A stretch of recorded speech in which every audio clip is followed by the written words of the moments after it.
হঠাৎ ধূমপান ছেড়ে দিয়েছেন? জানেন এতে আদৌ কোনো লাভ হচ্ছে কিনা? শরীরে কি প্রভাব পড়ে আচমকা ধূমপান ত্যাগে? জানুন কি বলছে গবেষণা। ধূমপানের অভ্যাস একেবারেই স্বাস্থ্যকর নয়, তা সকলেই জানা।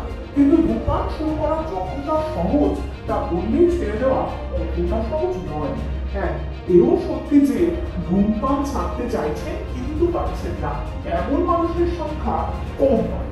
তবে অনেকেই ভেবে থাকেন ধূমপান ছেড়ে দিয়েও কোনো লাভ নেই, কারণ ফুসফুস যতটুকু ক্ষতিগ্রস্ত হওয়ার তা তো হয়েই গিয়েছে। কিন্তু শুনলে অবাক হবেন, এটি একেবারেই ভুল ধারণা। যদিও চিকিৎসকদের মতে দীর্ঘদিনের ধূমপানের অভ্যাস হঠাৎ ছেড়ে দিলে শরীরের অন্তরে যে ক্ষয় হচ্ছে তা কিছুটা হলেও মেরামত হওয়ার সম্ভাবনা রয়েছে। এমনকি ধূমপান পুরোপুরি ছেড়ে দেওয়ার পর ফুসফুসের পূর্ব ক্ষমতা ফিরে আসে।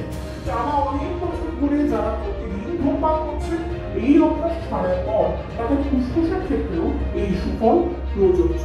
2005 সালে আমেরিকান জার্নাল অফ পাবলিক হেলথে প্রকাশিত এক গবেষণায় জানা যায় কিছু ভুল ধারণার কারণে অনেকেই ধূমপান আসক্তি থেকে বের হতে পারে না।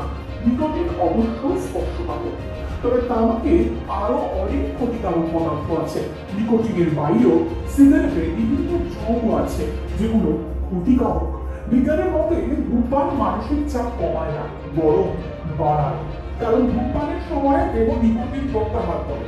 এই প্রত্যাহার উদ্বেগ চাপকে আরো বাড়িয়ে তোলে এবং সরাসরি মেজাজকে প্রভাবিত করে। অন্যদিকে মার্কিন জার্নাল অফ পাবলিক হেলথের সমীক্ষায় আরো প্রকাশিত হয়েছে প্রায় 10% মানুষ হালকা সিগারেট খেয়ে ভাবেন শরীরে কম ক্ষতি হবে। এই ধারণাটিও সম্পূর্ণ ভুল, কারণ সিগারেটে কমপক্ষে 7,000 রাসায়নিক পদার্থ থাকে যা শারীরিক বিভিন্ন সমস্যার সৃষ্টি করে। অনেকে মনে করেন দিনে 2-3টে সিগারেট খেলে কোনো ক্ষতি হবে না। এই ধারণা সম্পূর্ণ ভুল। একমাত্র ধূমপানের অভ্যাস ত্যাগ করলেই ফুসফুস আগের ক্ষত সারিয়ে নিতে সক্ষম হবে। যেসব মানুষ ধূমপান ত্যাগ করেছেন তাদের ফুসফুসের কোষের গঠন কখনো ধূমপান না করা মানুষের ফুসফুসের মতো হয়ে যেতে পারে। ধূমপান ছেড়ে দেওয়ার প্রথম মাসের মধ্যেই ফুসফুসের কার্যকারিতা উন্নত হবে এবং রক্ত সঞ্চালন বাড়বে। চিকিৎসকরা জানাচ্ছেন ধূমপান ত্যাগে 9 মাসের মধ্যে সিরিয়া স্বাভাবিক কাজ করতে শুরু করে। কাশি, শ্বাসকষ্টের মতো লক্ষণগুলিও কম হয়।